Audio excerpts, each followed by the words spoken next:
Pemirsa, sebuah minibus bertabrakan dengan bus pariwisata di Jalan Raya Ciloa, Kecamatan Karamat Mulia, Kuningan, Jawa Barat. Kencangnya tabrakan membuat 2 orang meninggal dunia. Akibat kecelakaan ini, seorang penumpang minibus berusia 7 tahunan meninggal dunia di rumah sakit. Sementara supir minibus bernama Akib tewas di lokasi kejadian. Evakuasi korban pun berlangsung dramatis karena korban sempat terjepit di bagian depan mobil minibus. Tabrakan bermula saat minibus dari arah Cirebon menuju Kuningan menabrak bus pariwisata yang melaju dari arah sebaliknya. Dugaan sementara tabrakan terjadi akibat supir minibus mengantuk. Hingga saat ini petugas Satlantas Polres Kuningan masih melakukan olah tempat kejadian dan meminta keterangan sejumlah ahli.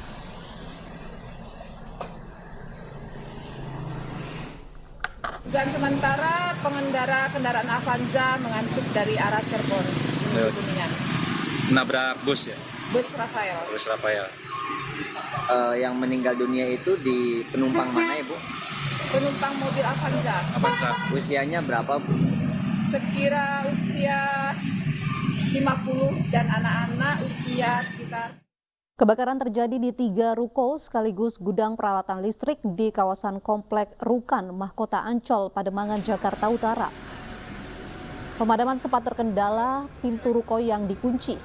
3 buah ruko yang menjual peralatan listrik di kawasan Komplek Rukan, Mahkota Ancol, Pademangan, Jakarta Utara hangus terbakar siang tadi.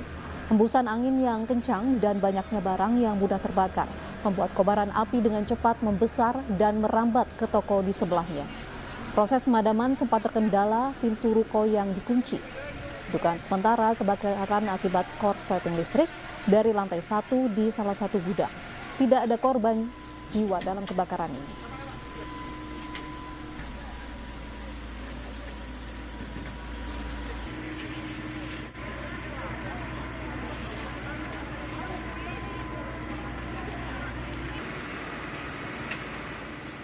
Nggak tahu tiba-tiba asap, Pak, dan asap tebal kumpul, orangnya tokonya pada istirahat jam 1.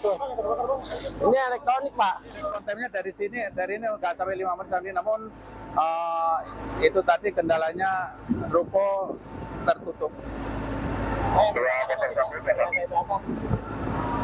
65 dari lantai bawah. Pemirsa, pengunci pipa lepas gas oksigen cair di Rumah Sakit Premier Jatinegara Jakarta Timur bocor. Kebocoran membuat ruas Jalan Jatinegara Timur sempat tertutup kepulan asap putih gas oksigen. Kepulan asap tebal berwarna putih ini merupakan gas oksigen cair yang bocor di Rumah Sakit Premier Jatinegara Jakarta Timur Senin pagi tadi. Bahkan Jalan Raya Jatinegara Timur yang berada tepat di depan rumah sakit pun sempat tertutup asap gas oksigen cair. Hal itu membuat pengendara tidak dapat melintas. Kepulan asap gas oksigen cair ini keluar membentuk kabut setelah pengunci pada sambungan pipa lepas. Tim teknisi mengatakan bahwa lepasnya pengait pipa lantaran akumulasi es cukup besar akibat efek musim hujan dan menyebabkan beban pada pipa. Dalam waktu 1 jam, tim teknisi berhasil memperbaiki kebocoran pipa gas oksigen cair dan kini telah kembali dapat digunakan dengan normal. Unit kita digunakan seperti biasa. Yep. Nah, pas tadi jam 6:30 kita diinfokan sama tim sales bahwa ada kebocoran di pipa gasnya. Terus kemudian kita meluncur ke TKP, berkoordinasi sama tim yang lain. Sampai di TKP ternyata pipanya itu penguncinya lepas.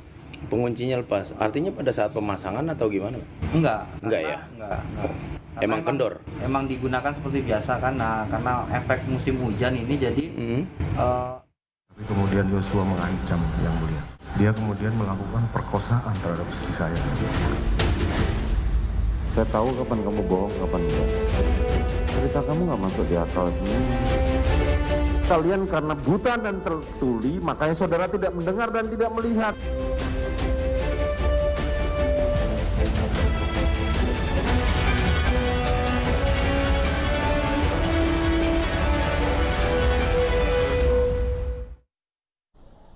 Terdakwa pembunuhan berencana Brigadir Yosua, Barada Richard Eliezer, hari ini kembali menjalani persidangan lanjutan di Pengadilan Negeri Jakarta Selatan.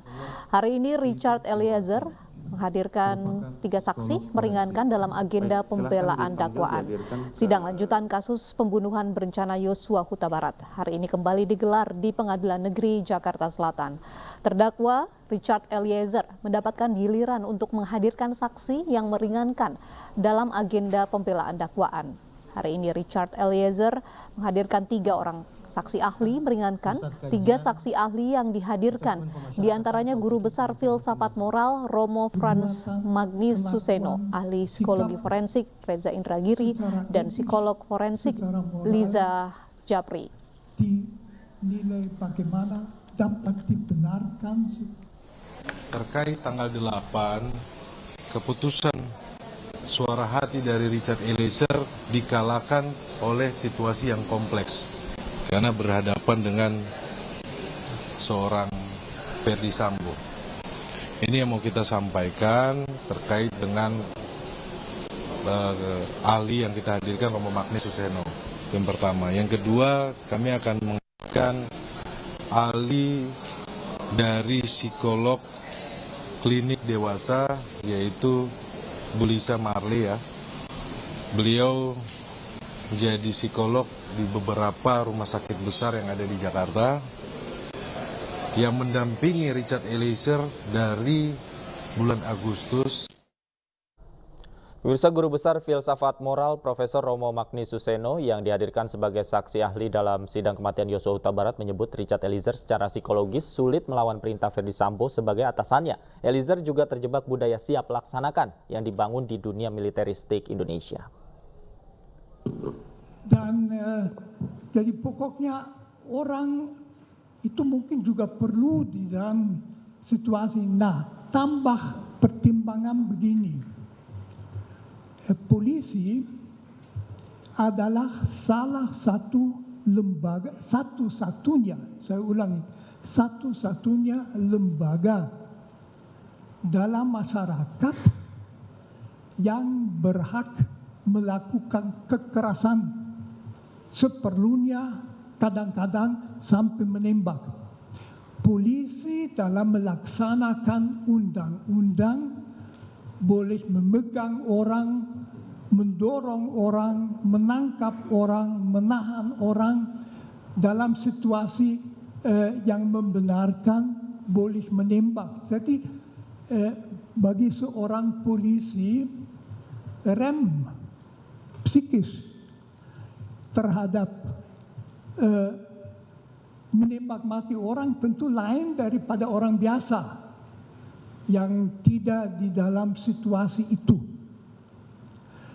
Lalu faktor yang amat sangat menentukan kebersalahan, apakah orang betul bersalah atau tidak, yang juga akan kelihatan dari apakah dia kemudian menyesal atau tidak.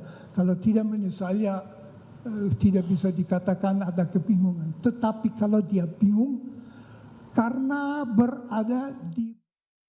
Dalam sidang kali ini juga menghadirkan ahli psikolog klinis Liza Japri yang memeriksa kejiwaan Richard Eliezer. Hasilnya Barada Eliezer memiliki tingkat kejujuran dan juga kepatuhan yang cukup tinggi.